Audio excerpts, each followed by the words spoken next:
Hey Optimancers, Chris here. I began with a dream, and then I developed a plan. I looked at the player's handbook and I evaluated 15 racial options in there.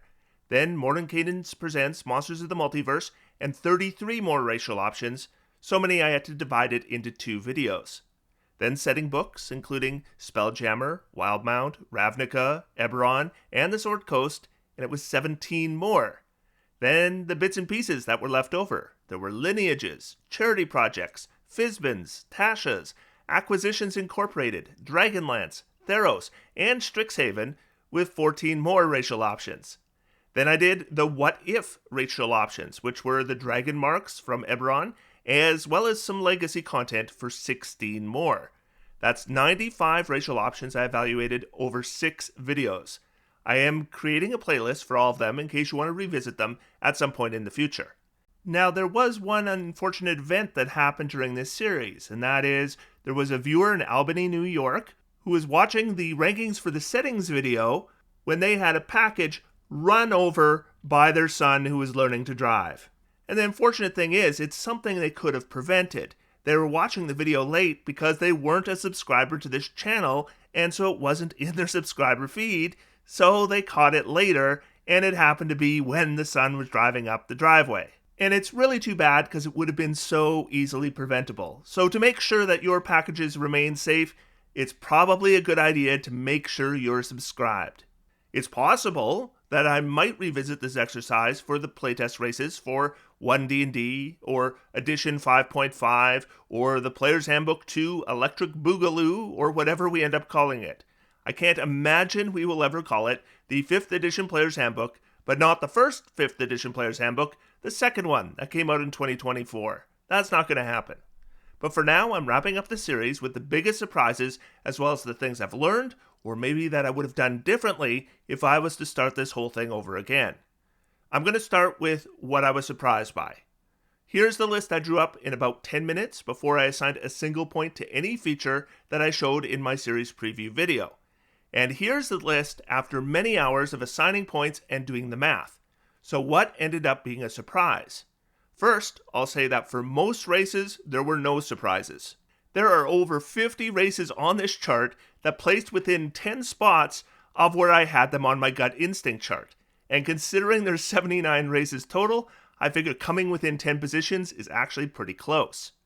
Of course, the most dramatic movement on this chart, which is a little misleading, is the Feral Tiefling.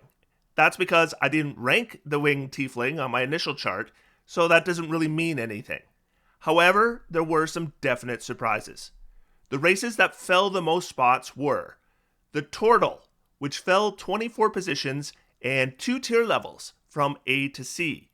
The Changeling fell 29 positions and also fell from tier A to C. The race that fell the most spots was the Fire Genasi, which dropped 31 places, and I had originally guessed B tier, but it ended up in D.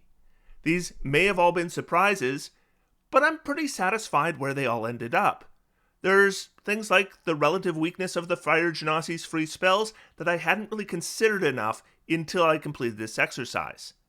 Now the races that jumped up a lot of spots. The Grung went up 25 spots, from C tier to A tier. As I mentioned in that video, I had never really given the Grung a good look before.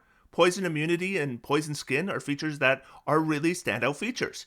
And I think what it came down to is it's technically a non-official race. It's just never really been an option for me as a character choice, so I've overlooked it. But the Grung might honestly be the best Gloomstalker Ranger race, or Grungstalker Ranger if you prefer. The Eladrin from the Dungeon Master's Guide, so not the real Eladrin, ended up jumping 30 spots from D to B tier. That was a surprise, but it didn't really change anything. I mean, the current Eladrin still scores higher, and that's still the way I would go if I had an Eladrin concept. The Triton jumped 34 spots from C to A. I'll talk a little bit about that more later in this video, but it's something that I would probably end up ranking a bit lower if I was to do this process over again. The Tabaxi also jumped 34 spots from C to A. It really came down to considering the enhanced movement and what I felt it was worth. The biggest change of all, though, was the Reborn, which jumped up 53 spots from my initial position and jumped 3 whole tier rankings from D tier to A tier. So I think it's safe to say this was by far my biggest surprise. And what did I get so wrong about this one?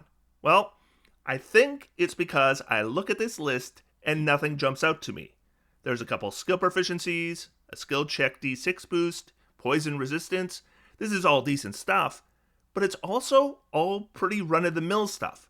And there's nothing here that really wows me, so I don't think of the Reborn as a very strong race.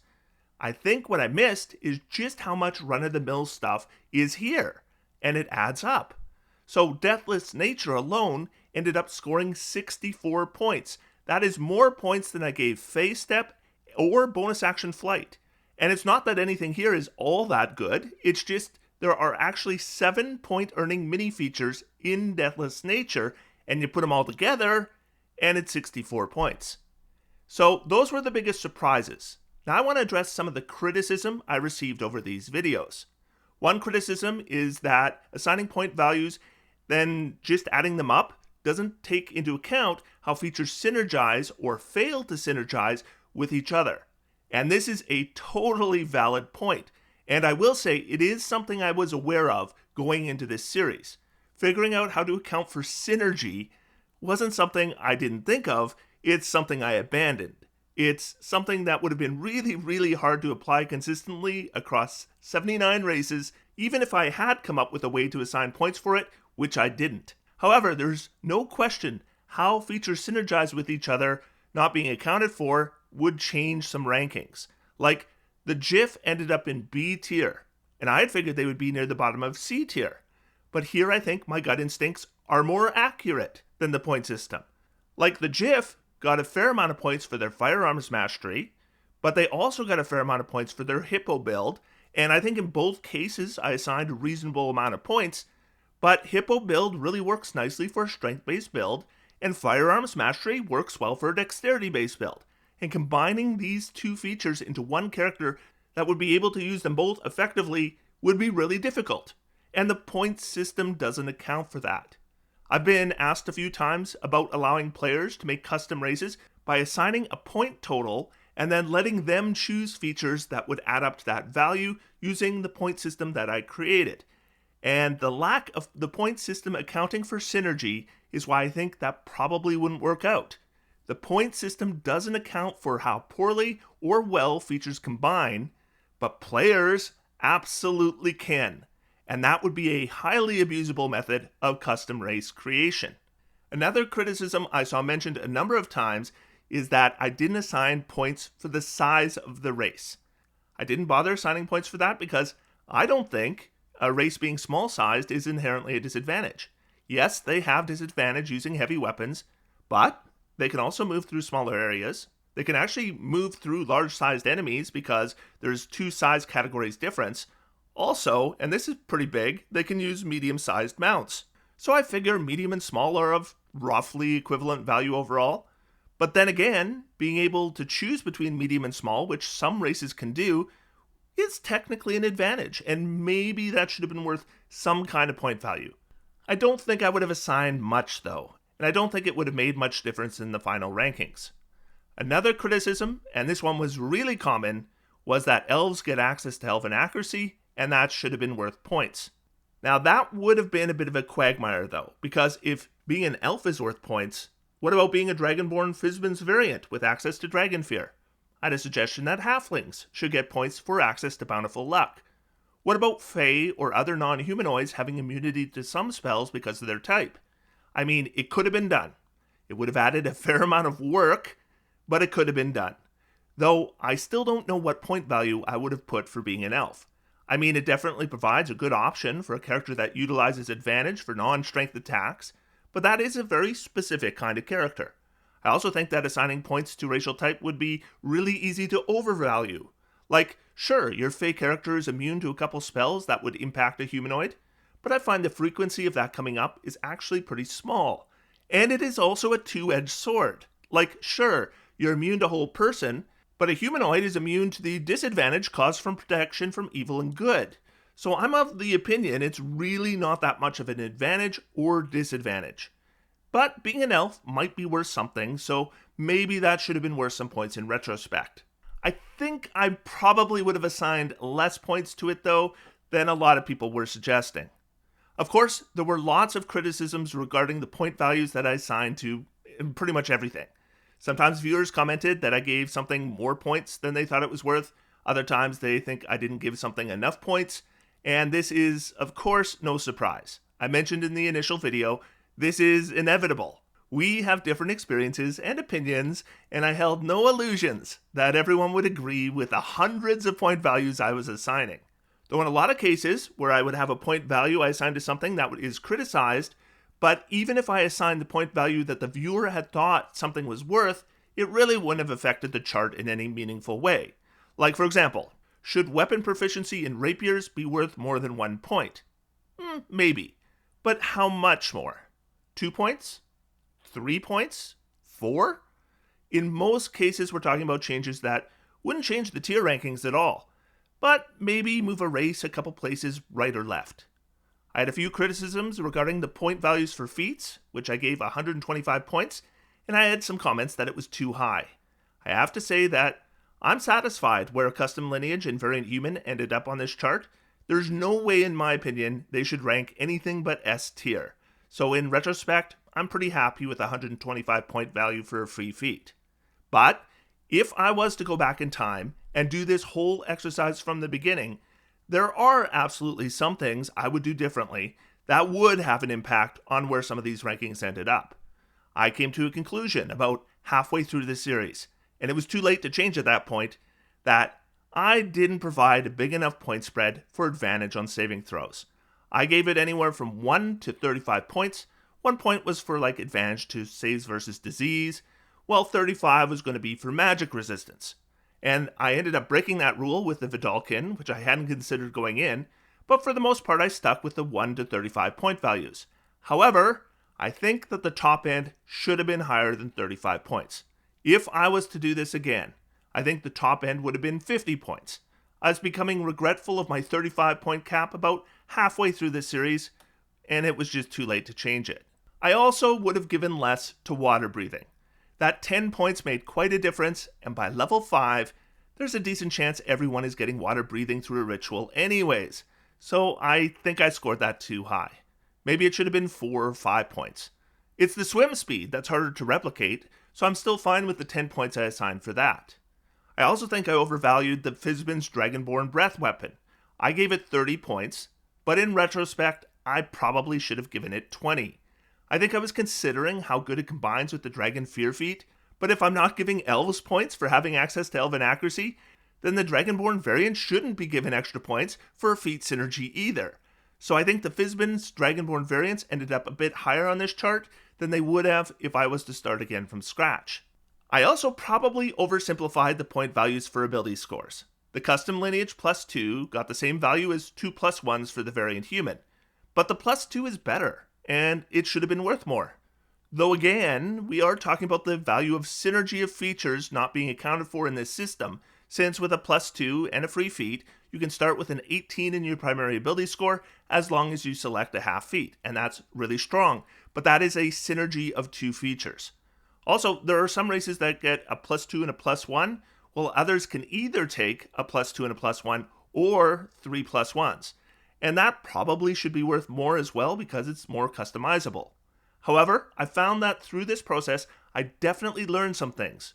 Or in other cases, I was simply reminded of things. Like, I didn't remember that the Vedalken had advantage on all intelligence, wisdom, and charisma saving throws. That's a really strong feature, and I had simply forgotten about it. And when I was recording the video for Monsters of the Multiverse, that's when I discovered that I had forgotten that the Air Genasi had a higher movement speed, and subsequently I hadn't given them their 20 points for it. The plan was for them to sit at the top of B tier, but instead they jumped to the top of A tier. I don't think I will forget again that they have a higher movement speed. These kinds of little discoveries are going to change how I look at races for certain builds. Like for example, let's say I was making a skill-based character. Before doing these videos, I would have very quickly gravitated to the Kenku, but now I think I might actually look at the Reborn first. I had just forgotten about knowledge from a past life, but that is really solid for a skill-based character. I also came to the realization that I haven't made builds for the top ranking races on this tier chart. I've never done a fairy build or an Aarakocra build. It is probably time to start thinking about doing that. The final learning from doing these videos that I would like to share is something I determined about the legacy races. So those are the races that have been redesigned. I took 4 examples and I ranked them, and all of them cases where I knew they would rank significantly higher than their current versions. And I ranked 2 of them that would have been higher than anything on this chart, in one case way above anything on this chart.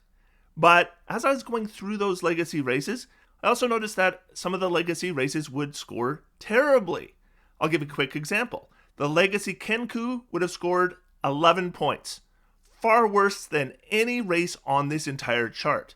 They would have gotten 2 for expert forgery, 10 for Kenku training, 9 for mimicry, and minus 10 for not being able to speak except through mimicry. So as much as the balance between races is imperfect, as we discard legacy content for newer content, it really does improve substantially. So I think the last thing I would like to get out of this is knowing what you might have picked up from this series. Are there any racial features that I went over that you hadn't really considered before, and they're looking more interesting to you now? Any races you didn't previously consider playing that you want to try now? I would love to hear about it. Otherwise, until next time, I am going to sit back, relax, and have some fun. D&D is for everyone. Thanks everybody, and I'll talk to you soon. Thank you to Aaron Kaler, Adam Langley, Rob Reichelt, Awesome Face, Benjamin, Brett McDowell, Dash Panther, Dave Peters, David Lotz, David W. Skibbins, Gakumaru, Ian Johnson, James Thomas, Jad Zan, John Cripps, Jonathan Haynes, Jonathan Lexi, K. Aurelio, Kevin Casey, Kurt G., Kavathe, Marlon Rooks, Nathaniel McCauley, Nick Simmons, Rye Squy, Satqueni 7, Stephen Edmondson, and TUM.